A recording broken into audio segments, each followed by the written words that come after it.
Hey everybody, welcome to Grab Your Keys. I am super excited today. We have a top producing loan officer and a person who I'm so proud to call a friend of mine.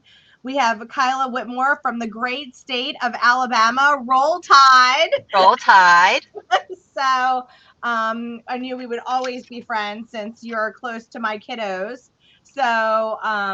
I'm super excited to have you on today. You have so much to share. How, Kyla, did you get into this crazy business of ours? I was actually a banker. So I started out as a teller in a bank.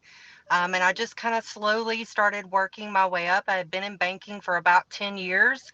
And I was working for Regions Bank, and our loan officer had left and went to another mortgage company. And they had hired a branch manager, and she actually was looking at the branch level to see if anyone would come in. So she approached me, and then when they started discussing commission only, I got scared.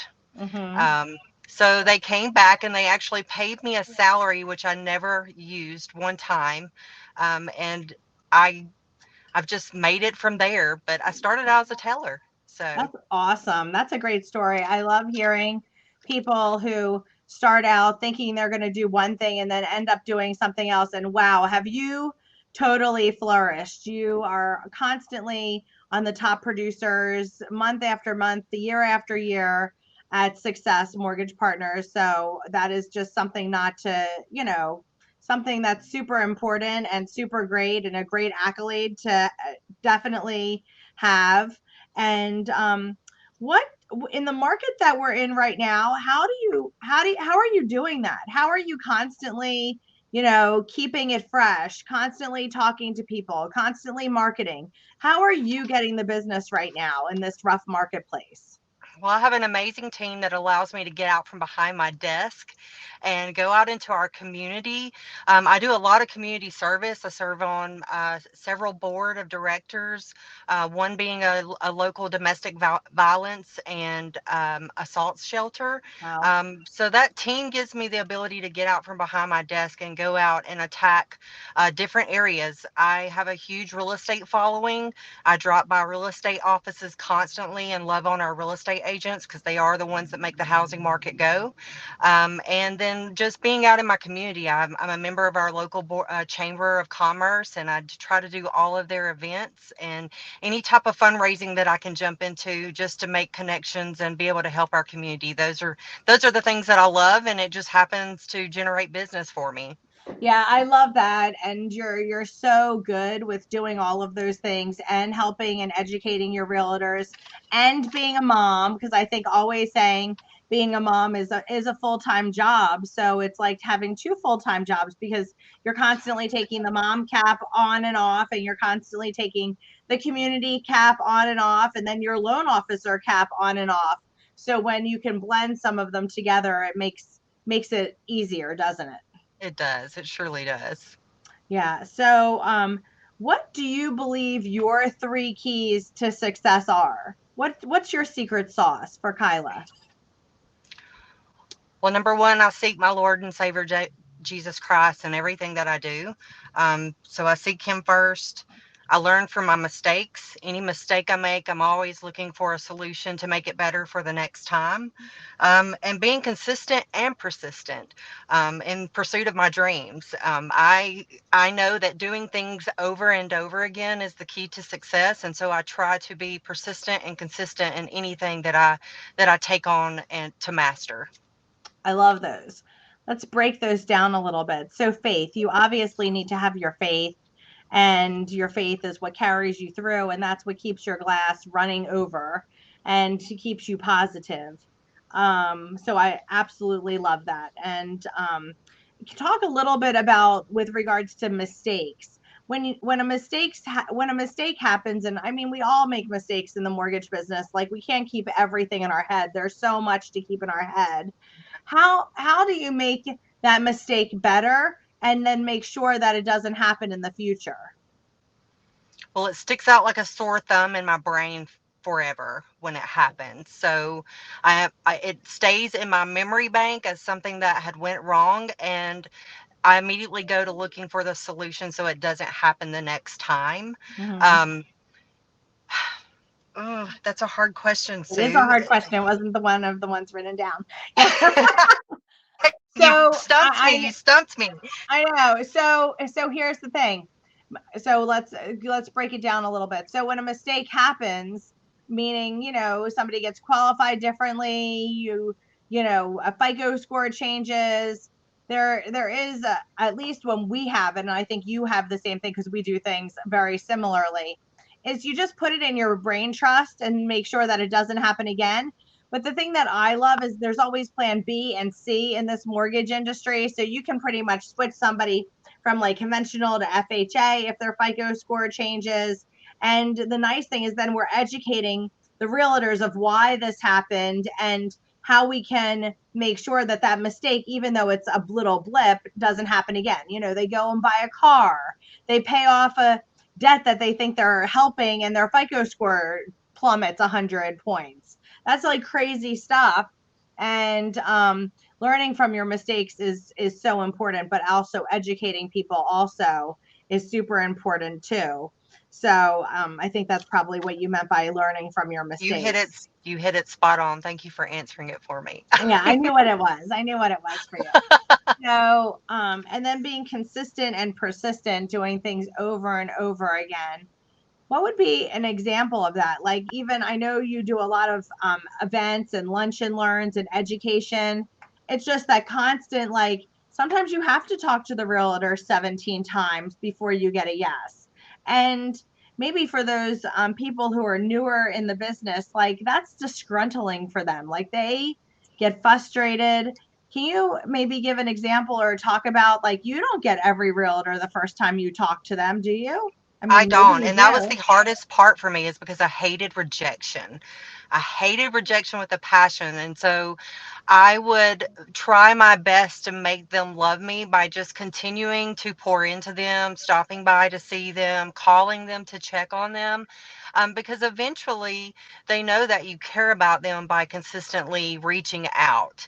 Um, so the biggest thing that I had problems out the gate with was forming those real estate relationships because as well as I do, they're very closed up knit a closed knit group of people, and they all run in the same circle, and they're very hard to tap into.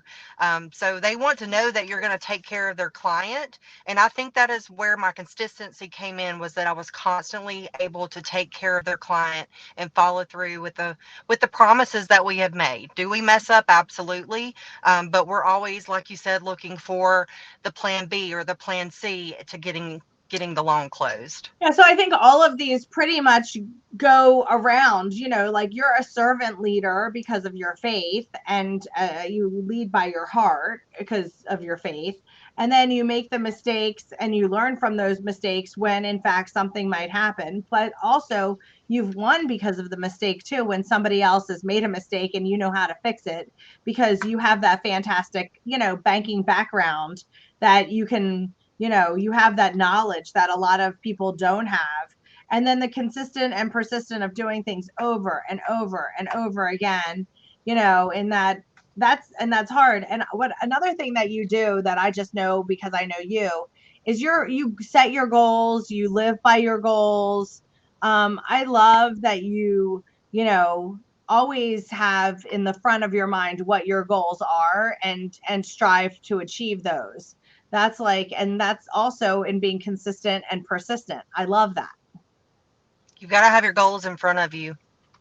all the time. That's all the time. That way you're seeking to achieve what I call greatness, is having your Yeah. goals in front of you. So, yes. Yeah, and your greatness, everybody's goals are different. That makes everyone's greatness different. So It it's sure you're does. you're you're you're competing against you sometimes. And sometimes, you're your biggest cheerleader and you're your biggest enemy at the same time. Isn't So that the truth? for sure. Isn't that the truth? So Isn't true. that the truth? Yeah. So what's something crazy that's happened in this industry while you have been working in the mortgage business? Do you have any crazy Well, stories? Everybody has a crazy mortgage story. I was sitting at the closing table with a couple that was refinancing their home, and started signing the AKA statement where all of the names were listed. And her husband, the closing agent has slid the paper to her, and she was looking at it, and her husband happened to look over, and he was like, "What is that last name? Like, what is that?" And she was like, "We'll talk about it later." And he was like, "No, I want to know." They had to get up and leave the closing, and they did not close because he never knew she had been married, and that AKA statement was what uncovered it. So yes, and that was my first year of mortgage. So I will tell you that I was broken in the By very first fire. year. Yes, I was on fire. It was craziness all the time, for sure. Wow, that is a great story. I love that story. That is and you had to handle that at the same time, and you're like, okay, well, we're just gonna. Well, you want to talk about an awkward moment was when they come back and he was heated and explained to us that he never knew she had been married and had denied it. He had even asked her if she'd been married and she told him no. So it was yeah, it was not a It was a good tenuous situation. situation at best. Who is someone that you admire and why? Well, I admire you Well, very that's much sweet. so. You help everyone, but the person that I admire the most is my mother. I love Um, that. well, she was a teenage mother. She had me, and then following, within 5 years, she had two other children. She raised us all on her own as a construction worker in the asphalt industry, which is a very highly male dominated field. And construction doesn't pay a whole lot of money, but she raised us and made sure that we had anything and everything that our heart desired and took care of us really well and still does to this day. So, Oh, I love I, that story. That's a great story, and it's something I didn't know about you. So I love, knowing. I love when I get to interview people who are my friends and coworkers and peers and people who I respect, and I get to hear a little bit more about them. So if you weren't a mortgage person, Kyla, what would you be? What would another career of yours be? That's a hard one too, but it is a hard one because in my mind, I don't think I could ever do anything other than this now that I do it. But a sucks you in. long, but a long time ago, before I ever knew what I wanted to be, I always wanted to be an anesthesiologist. So that was a great big dream of mine, but I didn't really realize how much time it took with school to achieve Right. that dream. And they spend many years in school, and I was kind of ready to start my life when I graduated from college. So the anesthesiologist part didn't quite pan out. So Yeah. Well, I'm super happy that you're a mortgage originator and a fantastic one. You serve thank you. so many families day in and day out, and that's just so fantastic. The state of Alabama and all the states that you're located in. What other states are you located in besides Alabama? I am licensed in Georgia, and that's because they're about 20 miles from me. So I have a lot of Georgia clients as well. Yeah, that's fantastic. So, what's in Kyla's future besides writing a originating business and being a rock star mom? Growing a branch, I would love to have loan officers. How many? I don't know. My life is about flexibility and still being able to be a mom and a wife first. Right. However many that grows to, with me being able to still be a mom and a wife first, then that's where I'm going. So Yeah, well, I can't wait to watch you build that branch, and I'll help you in any way I can. And I can't wait to see all the great things that you do in these coming years. I have the utmost respect for you with everything that you do. I watch from afar and just think that you handle everything with such grace every day. And I love seeing your interaction with all the realtors and all your community that you serve, and it's just heartwarming to see how have really grown into yourself over the last 4 years and being a leader in our community. thank you so much. It was a lot of So hard work, but we're getting there, and yeah, so yeah. it's And you're nothing worth having isn't worth the hard work for That is sure. so true. That's so true. If it And were easy, everyone would do it. yes, and this is definitely not for the faint of heart in any way, shape, or form, especially in this 2023 world. That is so So, true. Kyla, thank you so much for joining us today. You've been a pleasure to have on. And everybody, just remember, if this is a podcast that resonates with you, please share it, like it, tell your friends about it. That's how we get the word out there. And we look forward to seeing you next time, or listening to us next time on Grab Your Keys. Have a great day.